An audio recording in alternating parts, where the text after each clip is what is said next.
Hello मेरे दोस्तों, अभी कुछ दिनों पहले की बात है। मैं मेरे एक फ्रेंड सनी को बहुत दिनों बाद मिला। एक जमाने में हम साथ में क्रिकेट खेला करते थे।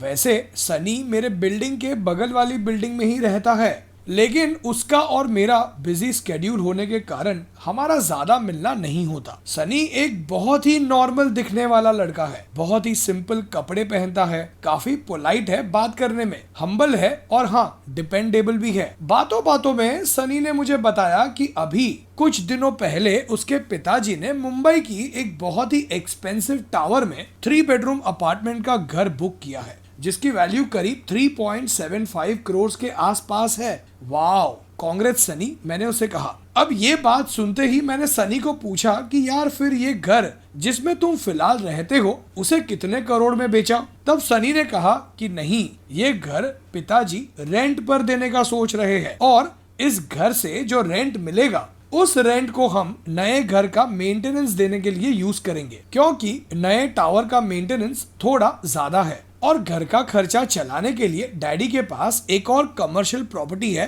जिसमें से डैडी को रेंट आता है और डैडी ने अपने कुछ स्टॉक्स बेचकर इस नए घर को बुक किया है, तो उन्हें लोन भी नहीं लेना पड़ा। अब बीइंग अ फाइनेंशियल प्लानर, मैंने तुरंत सनी से हंसते हुए कहा, भाई तेरे डैडी तो मिलियनियर है। जी हाँ दोस्तों, सनी के dad is a millionaire next door. लेकिन एक सच बात बताऊं तो सनी और उसके पेरेंट्स को मिलकर कोई भी ये नहीं कह सकता कि दे आर मिलियनियर्स। सनी के डैडी हमेशा से एक स्मॉल टाइम बिजनेस ओनर रहे हैं और कुछ खास पढ़े लिखे भी नहीं हैं, लेकिन उन्हें पैसों को मैनेज करना सही से आता है और अब रिटायरमेंट लेने वाले हैं। सनी की मॉम ने गवर्नमेंट जॉब से रिटायरमेंट ली थी, तो उन्हें भी कुछ पेंशन आती रहती है। अब एक मिलियनियर की लाइफ कैसी होनी चाहिए? यूजुअली हमें सोशल मीडिया और मूवीज देखकर लगता है कि एक मिलियनियर बड़ी गाड़ी चलाता है, फैंसी कपड़े पहनता है, महंगी वॉच होती है उसके हाथ में, राइट? तो दोस्तों,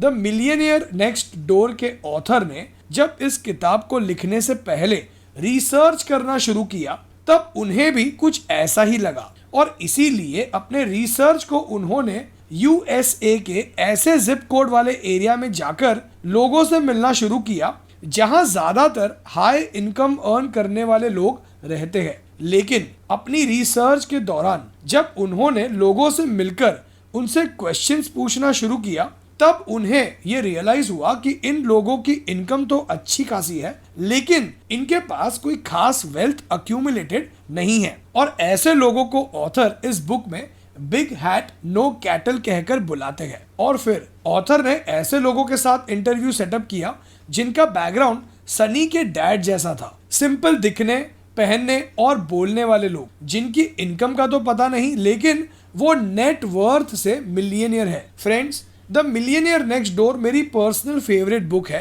एंड ट्रस्ट मी, ये एक लाइफ चेंजिंग बुक है। So let's learn the most precious lessons from this book one by one. और शुरू करें उससे पहले, मैं हूं भावन, सर्टिफाइड फाइनेंशियल प्लानर, और आप देख रहे हैं YouTube channel the art of wealth building, आपका one point destination to seek an unbiased consultation on personal finance. इस बुक में ऑथर ने करंट एज और एनुअल प्री टैक्स्ड इनकम के बेसिस पर किसी भी इंसान का एक्सपेक्टेड नेट वर्थ कितना होना चाहिए इसका एक फॉर्मूला दिया है। अपनी एज को अपनी annual pre taxed house hold income से मल्टीप्लाई करके उसे 10 से डिवाइड कर दीजिए। So let's say for example, Kartik की एनुअल प्री टैक्स्ड इनकम है 15 लाख रुपीस और उसकी एज है 32 years. So 32 into 15 lakhs divide by 10 equals 48 lakh rupees, यानी कार्तिक का नेट वर्थ 48 लाख रुपीस होना चाहिए। अब सच बात बताऊं तो ज्यादातर लोगों का नेट वर्थ कम ही होता है। द रीजन इज कि लोग इनकम को इंपॉर्टेंस देते हैं। लोगों के हिसाब से जिनकी इनकम ज्यादा है वही अमीर इंसान होता है और इसीलिए लोग नेट वर्थ बढ़ाने पर फोकस नहीं करते हैं। क्या आपका नेट वर्थ इस फॉर्मूला के हिसाब से सही आया? यस या नो कमेंट करके बताइए हमें।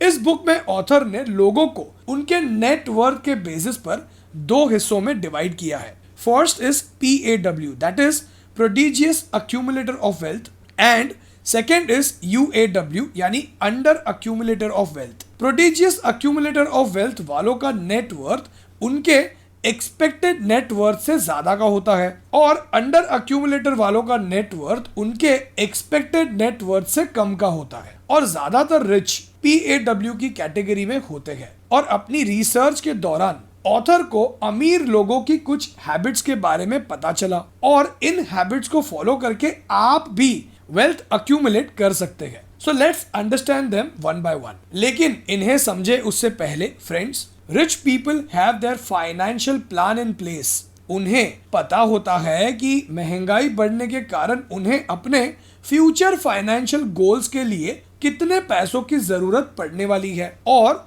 वो प्लानिंग करके ही अपने रिटायरमेंट, घर खरीदना, कार खरीदना, वेकेशंस पर जाना, बच्चों की हायर एजुकेशन जैसे इन पर्सनल गोल्स को एक एक करके अचीव करते हैं। उनका हर खर्चा प्लान होता है। और अगर आप भी अपना पर्सनल फाइनेंशियल प्लान बनवा कर ये समझना चाहते हैं कि कैसे आप भी अपने पर्सनल फाइनेंशियल गोल्स अचीव कर सकते हैं, तो व्हाट्सएप कीजिए इस नंबर पर अपना पर्सनल फाइनेंशियल प्लान बनवाने के लिए। So now let's understand the first habit of rich.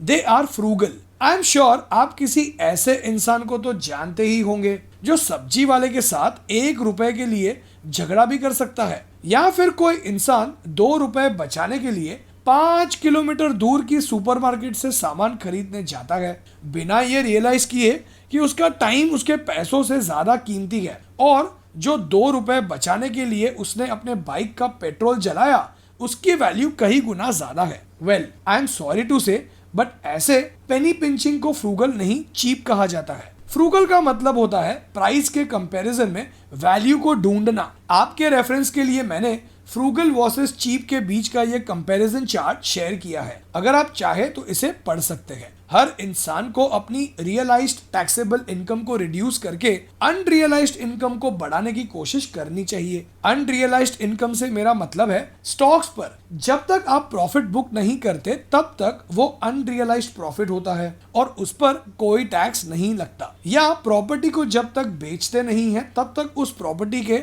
Appreciated value पर आपको कोई टैक्स नहीं देना पड़ता। Habit number 2, rich allocate their time, money and energy efficiently. एक रिच इंसान ये समझता है कि टाइम एक फाइनाइट रिसोर्स है। उन्हें ये पता होता है कि लग्जरी चीजों को खरीद कर और उन्हें खरीदने से पहले टाइम वेस्ट करने में और वही टाइम फाइनेंशियल प्लानिंग करके और कुछ सीखने में इनवर्स रिलेशन होता है। अगर आप लग्जरी आइटम खरीदोगे तो आप फाइनेंशियल प्लानिंग नहीं कर पाओगे और अगर फाइनेंशियल प्लानिंग की तो लग्जरी आइटम पर पैसे खर्च करोगे ही नहीं। PAW यानी प्रोडिजियस अक्यूमुलेटर ऑफ वेल्थ अपना time learning, financial planning, current investment management पर स्पेंड करते हैं और वो अपना working, investment and expenditure balance करते हैं। और UAW यानी अंडर अक्यूमुलेटर अपना टाइम, मनी और एनर्जी अपने हाई स्टैंडर्ड ऑफ लिविंग को मैनेज करने में वेस्ट करते हैं। हैबिट नंबर 3,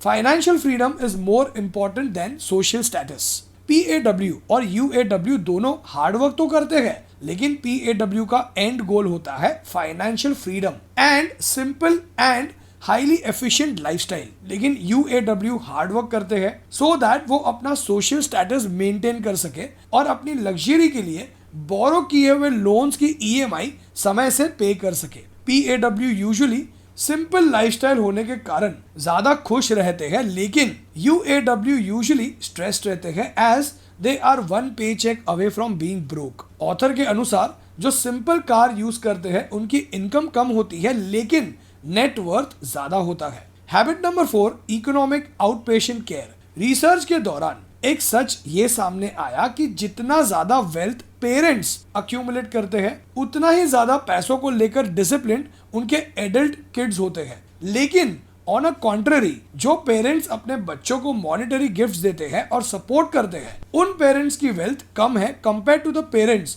जो अपने बच्चों को मॉनेटरी सपोर्ट प्रोवाइड नहीं करते हैं। और जितना ज्यादा सपोर्ट बच्चों को मिलता है उतना ही ज्यादा बच्चे अनप्रोडक्टिव बन जाते हैं। यूजुअली PAW अपने बच्चों को और ग्रैंड चिल्ड्रंस को हायर एजुकेशन के लिए मॉनेटरी सपोर्ट प्रोवाइड करते हैं और उन्हें बेटर इंसान बनाने में उनकी हेल्प करते हैं। इस बुक के एक चैप्टर में ऑथर डिस्क्राइब करते हैं कि कैसे जब एक PAW को पूछा गया कि उन्होंने अपने लाइफ में सबसे महंगा सूट कब और कितने का खरीदा है। अब लोग जो उस वक्त वहां प्रेजेंट थे उन्होंने एक्सपेक्ट किया था कि वो $2000 या $5000 कुछ ऐसा जवाब देंगे, लेकिन उनका जवाब था $500 ओनली, वो भी उनकी मैरिज एनिवर्सरी के वक्त जब उनकी वाइफ ने उन्हें वो सूट खरीदने के लिए इंसिस्ट किया था।